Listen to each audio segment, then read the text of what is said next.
ಏನು ಕರ್ನಾಟಕ ರಾಜ್ಯದ ಜನಪದ ಲೋಕಕ್ಕೆ ಈಗ ಹೆಮ್ಮೆಯ ದಿನ ಅಂತಾನೆ ಹೇಳ್ಬೋದು. ಯಾಕಂದ್ರೆ ಜನಪದ ಒಂದು ವಿಚಾರಕ್ಕೆ ಸಂಬಂಧಪಟ್ಟಂತೆ ಗೊಂದಳಿ ಕಲೆಯಲ್ಲಿ ಈಗಾಗಲೇ ತಮ್ಮ ಸುದೀರ್ಘವಾದ ಸೇವೆಯನ್ನು ಮಾಡುವ ಮೂಲಕ ಏನು ಕೇಂದ್ರ ಸರ್ಕಾರದ ಗಮನವನ್ನು ಸೆಳೆದು ಈಗ ರಾಷ್ಟ್ರಪತಿ ದ್ರೌಪದಿ ಮುರ್ಮು ಅವರಿಂದ ಏನು ಪದ್ಮಶ್ರೀ ಪ್ರಶಸ್ತಿಯನ್ನು ಸ್ವೀಕರಿಸಿ ಬಂದಿದ್ದಾರೆ. ವೆಂಕಪ್ಪ ಸುಗತೇಕರ್ ಅವರು ಬಾಗಲಕೋಟೆಯ ಒಂದು ಹೆಮ್ಮೆ ಅಂತಲೇ ಹೇಳ್ಬೋದು. ಈ ಬಾಗಲಕೋಟೆ ಅಷ್ಟಲ್ಲ, ಇಡೀ ಕರ್ನಾಟಕದ ಹೆಮ್ಮೆ ಅಂದರೆ ತಪ್ಪಾಗಲಿಕ್ಕಿಲ್ಲ. ಅವರು ಇದೀಗ ತಾನೇ ಏನು ಪ್ರಶಸ್ತಿಯನ್ನು ಸ್ವೀಕರಿಸಿದ ನಂತರ ತಮ್ಮ ಮನೆಗೆ ಬಂದಿರುವಂಥದ್ದು. ಇಡೀ ಕುಟುಂಬ ಅವ್ರನ್ನ ಸಂಭ್ರಮದಿಂದ ಬರಮಾಡಿಕೊಂಡಿದೆ, ಆರತಿ ಬೆಳಗ್ಗೆ ಸ್ವಾಗತ ಕೋರಿದೆ, ಪಟಾಕಿ ಸಿಡಿಸಿ ಸಂಭ್ರಮವನ್ನು ಪಟ್ಟಿದೆ ಕುಟುಂಬ. ಮೊದಲೇದಾಗಿ ಅವ್ರನ್ನ ಮಾತನಾಡಿಸೋಣ. ಆ ಒಂದು ಕ್ಷಣದಲ್ಲಿ ಅವರಿಗೆ ಯಾವ ರೀತಿ ಫೀಲಿಂಗ್ ಆಯಿತು ಮತ್ತು ಅದ್ರ ಬಗ್ಗೆ ಅವ್ರು ಏನು ಹೇಳ್ತಾರಂತಂದು. ಸರ್, ಈಗ ನಿಮ್ಮ ಒಂದು ಸಾಧನೆಗೆ ರಾಷ್ಟ್ರಪತಿಯವರು ನಿಮಗೆ ಪದ್ಮಶ್ರೀ ಅವಾರ್ಡನ್ನು ಕೊಟ್ಟರು. ಆ ಒಂದು ಸಂದರ್ಭ, ಆ ಒಂದು ಗಳಿಗೆ ಬಗ್ಗೆ ಹೇಳೋದಾದ್ರೆ ನಿಮ್ಗೆ ಹೆಂಗೆ ಅನಿಸ್ತವಾಗೆಲ್ಲ? ಭಾಳ ಖುಷಿ ಆಗ್ತೈತೆ ರೀ. ಮತ್ತು ನಮ್ಮನ್ನು ಕರೆದಿದ್ರಲ್ಲ, ಇವತ್ತಿಗೆ 4 ದಿವಸ ಆಯ್ತು ನಾವು ದಿಲ್ಲಿಗೆ ಹೋಗಿ. ನಮಗೆ ಭಾಳ ಪ್ರೀತಿ ಮಾಯಾದಿಂದ ನಮ್ಮನ್ನು ಎಲ್ಲ ಊಟದ ವ್ಯವಸ್ಥೆ ಎಲ್ಲ sir. We at East Point Group of Institutions offer a wide range of courses that provide limitless opportunities, building skills over 2 decades. ಸರ್ವ ರೀತಿಯಿಂದ ನಮ್ಮನ್ನು ಭಾಳ ಚೆನ್ನಾಗಿ ನೋಡಿದ್ದಾರೆ ಸರ್. ಮತ್ತು ಕರೆದು ಸನ್ಮಾನ ಮಾಡಿದರು. ಮತ್ತು ಎಲ್ಲರೂ ಪ್ರೀತಿಯಿಂದ ಎಲ್ಲ ಮಿನಿಸ್ಟ್ರುಗಳು ನಮಗೆಲ್ಲ ಪ್ರೀತಿಯಿಂದ ಹೇಳಿ ನಮ್ಮನ್ನು ಗೌರವ ಕೊಟ್ಟರು ಸರ್. ಎಲ್ಲ ಈಗ ನೀವು ಆ ಪ್ರಶಸ್ತಿ ಸ್ವೀಕಾರ ಮಾಡೋಕೆ ಹೋಗುವಂಥ ಸಂದರ್ಭದಲ್ಲಾಗಿರ್ಬೋದು, ಸ್ವೀಕರಿಸಿ ಬರುವಂಥ ಸಂದರ್ಭದಲ್ಲಿ ಅಲ್ಲಿ ನಿಮ್ಮ ಮುಂದೆನೇ ಪ್ರಧಾನಮಂತ್ರಿ ನರೇಂದ್ರ ಮೋದಿ ಕುಂತಿದ್ರು, ಕೇಂದ್ರ ಸಚಿವ ಅಮಿತ್ ಶಾ ಅವರೆಲ್ಲ ಕುಂತಿದ್ರು. ಅವ್ರ ಮುಂದೆನೇ ತೆಗೆದುಕೊಳ್ಳುವಂಥ ಕ್ಷಣ ಹೇಗಿತ್ತು ಅಂತಂದ್ರೆ ಅವರಿಗೆಲ್ಲ ನೀವು ನಮಸ್ಕಾರ ಮಾಡಿ ಹೋದ್ರಿ ಇಲ್ಲೆಲ್ಲ ಹೆಂಗಿತ್ತಂತ? ಭಾಳ ಸಂತೋಷ ಆಯ್ತು ರೀ. ಬಹುತ್ ಅಚ್ಚಾ ಹೋಗಯ್ಯ ಅಂತ ಅವರು ಪ್ರೀತಿಲಿ ಮಾತಾಡಿದರು. तुमको हमें देखे थे सत्य, हमें अंक्या से देखे तो बहुत खुश हुए हमको. ಭಾಳ ಖುಷಿ ಆತಂದ್ರಿ ಸರ್. ಯಾಕೆಂದರೆ ಮೂಲ ಜಾನಪದದೊಳಗೆ ಆ ಮೂಲ ವಿಷಯಗಳನ್ನು ನೋಡಿದವರು ಅನುಭವಿಕರು. ಆ ಅನುಭವಿಕರನ್ನ ಈ ಪ್ರಕಾರ ಅವು ಹಿಂದುಳಿದಂಥ ಜಾನಪದದೊಳಗೆ ಏನು ಮಜಾ ಅದ ಅನ್ನುವಂಥ ಗುರ್ತಾಗಿ ಹಿಡಿತಾರೆ. ಈಗಿನ ಮಂದಿಗೆ ಆಗೋದಿಲ್ಲ. ಯಾಕಂದ್ರೆ ಅನುಭವ ಅಂದ್ರೆ ಏನು? ಅನುಭೋಗ ಬೇರೆ, ಅನುಭವ ಏನದ ಈ ಜಾನಪದದೊಳಗೆ ಅದ. ಜಾನಪದ ಅಲ್ಲ,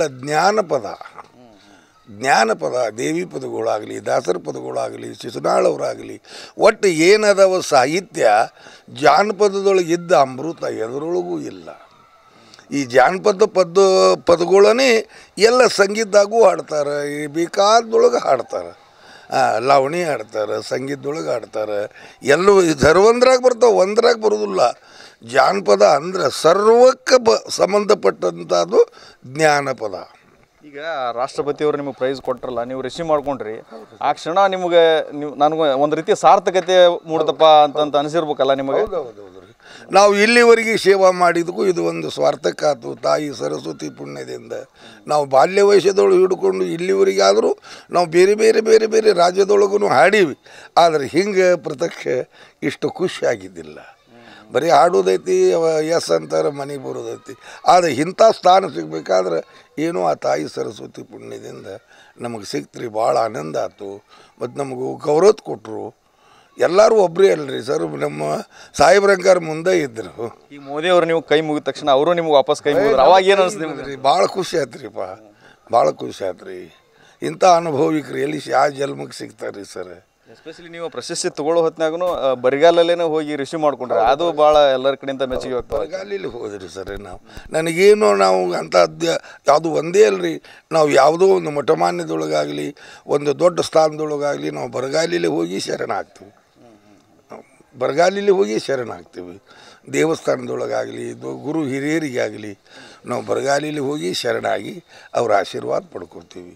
ಈಗಾದರೂ ಹಂಗೆ, ಆಗಾದರೂ ಹಂಗೆ ಸರ್. ಮತ್ತು ನೋಡ್ರಿ ಎಷ್ಟು ಅಭಿಮಾನ ಕೊಟ್ಟರು ಪುಣ್ಯಾತ್ಮರು. ಪ್ರಶಸ್ತಿ ನಿಮಗೆ ಕೊಡೋ ಮೂಲಕ ನಿಮ್ಮ ಜವಾಬ್ದಾರಿ ಮತ್ತಷ್ಟು ಹೆಚ್ಚು ಮಾಡ್ದಂಗೆ ಆತಂತ. ಹೌದ್ರಿ ಭಾಳ ನಮಗೆ ಖುಷಿ ಆಯ್ತು ರೀ. ಇದು ಪೂರ ನಾವು ಇನ್ನಿಟ್ಟು ಮಕ್ಕಳಿಗೆ ಕಲಿಸುವಂಥದ್ದು ನಮಗೊಂದು ಭಾವ ಉದ್ಭವಿಸ್ತು. ಇದ್ರಾಗ ಮುಂದೆ ಏನದ ಅನ್ನುವಂಥದ್ದು, ನಾವು ಇದು ಮುಂದೆ ಐತಿ ಅನ್ನುವಂಥದ್ದು ವಿಷಯ ನಮಗೆ ನಾವು ದೃಷ್ಟಾಂತ ನೋಡ್ದಂಗೆ ಆಯ್ತು. ಈ ಸಹಜವಾಗಿ ಯಾವುದೋ ಒಂದು ಪ್ರಶಸ್ತಿ ಸಿಕ್ಕಾಗ ಅದನ್ನು ಈಗ ಕುಟುಂಬಕ್ಕೆ ಅರ್ಪಣೆ ಮಾಡುವಂಥದ್ದು ಹಿಂಗೆಲ್ಲ ಮಾಡ್ತಾರೆ. ನೀವು ಇದನ್ನು ಎಸ್ಪೆಷಲಿ ಜನಪದ ಲೋಕಕ್ಕೆ ಅರ್ಪಣೆ ಮಾಡುವಂಥದ್ದು ಒಂದು ವಿಚಾರ ಅನಿಸ್ತದೆ ನಿಮಗೆ? ಅದು ಹೌದ್ರಿ ಸರ್. ನಮಗೆ ಭಾಳ ಖುಷಿ ಆಯ್ತು ರೀ ಸರ್. ಇಂಥ ನಮ್ಮ ಹಿರೇಂದ್ರ ಮೌಲಿ ಸಾಹೇಬರು ನಮ್ಮನ್ನು ಕರೆದು ಮತ್ತು ಮುಲ್ಕಿಬಾಯಿ ಇದರೊಳಗಾದರೂ ಅದ್ರಾಗಾದರೂ ನಮ್ಮನ್ನು ಹೆಸರು ಕೊಂಡಾಡಿದರು. ನಾವು ಇದು ಪ್ರೋಗ್ರಾಮ್ಗಳು ಮಾಡೀವಿ, ಸಲ ಹಾಡೀವಿ, ಇದು ರಾಜ್ಯ ತುಂಬ ಹಾಡಿದ್ದು, ಎಷ್ಟೋಗಳು ನಮ್ಮನ್ನು ವರ್ಣ ಮಾಡಿ ಹೇಳಿದರು. ಮತ್ತು ನಾವು ಮಾಡಿದ್ದು ಖರೆ ಅದ ರೀ ಸರ್, ಸೇವಾ ಮಾಡಿದ್ದು ಖರೆ ಅದ. ನಾವು ಎಲ್ಲ ರಾಜ್ಯದೊಳಗೆ ಹಾಡೀವಿ, ಒಂದೇ ರಾಜ್ಯದೊಳಗಲ್ಲ, ಎಲ್ಲ ರಾಜ್ಯದೊಳಗೆ ಹಾಡೀವ್ರಿ ಸರ್. ಇರಲಿ, ಇದು ಒಂದು ನಮ್ಗೆ ಭಾಳ ಖುಷಿ ಆಯ್ತು ರೀ ಸರ್. ಮತ್ತು ಅಲ್ಲಿ 4 ದಿನ ಇದ್ರೂ ಭಾಳ ಅಭಿಮಾನ ರೀ ಸರ್. ಎಷ್ಟು ಜನ, ಅಷ್ಟು ಮಂದಿ ಇದ್ದೊಳಗೂ ಎಲ್ಲರಿಗೂ ಕರ್ಕರ್ದ ಕೇಳಿದರು, ಮತ್ತು ಎಲ್ಲರೂ ಮಾತಾಡಿಸಿದ್ರು. ಈಗ ಅದೆಲ್ಲ ರಿಸೀವ್ ಪ್ರಶಸ್ತಿ ತೊಗೊಂಡ್ಮೇಲೆ ಒಂದು ಲಾಸ್ಟ್ ಫೋಟೋ ಸೆಷನ್ ಮಾಡಿದ್ರಿ ಎಲ್ಲರೂ ಕೂಡಿ ಗ್ರೂಪಾಗಿ, ಅವಾಗ ಹೆಂಗಿತ್ತು ಅಲ್ಲಿ ಎಲ್ಲ? ಭಾಳ ಖುಷಿ ಆಯ್ತು ರೀ ಸರ್. ನಮ್ಮನ್ನು ಕರೆದು ಮತ್ತು ಭೇಟಿಯಾಗಿ ಕೈ ಕೊಟ್ಟು ಮಾತಾಡಿಸಿದ್ರಿ ಸರ್. ಹಂಗೆ ಅಲ್ರಿಪ್ಪ, ಇಬ್ಬರು ಮಾತಾಡಿಸಿದ್ರು. ಈ ಪ್ರಧಾನಿ ಮೋದಿ ಅವರು ನಿಮ್ಮನ್ನು ಮಾತಾಡ್ಸಿದ್ರ? ಏನು ಅಂತ ಮಾತಾಡ್ಸಿದ್ರಿ, ಹೆಂಗೆ ಅಂತಂದ್ರೆ? ಅಚ್ಚೆ ಹೋಗಯ್ಯ ತುಮ್ಮಿ IAS ಅಚ್ಚೆ ಹೋಗಯ್ಯ ಅಂದರು. ಭಾಳ ಚಲೋ ಆತ್ರಿಪ್ಪ, ನಮಗೂ ಅಂತೀರಿ, ಭಾಳ ಬಹುತ್ ಖುಷಿ ಆತ್ರಿಪ್ಪ ಅಂತಂದು ನಾವು ಸಂತೋಷಪಡ್ತೀವಿ.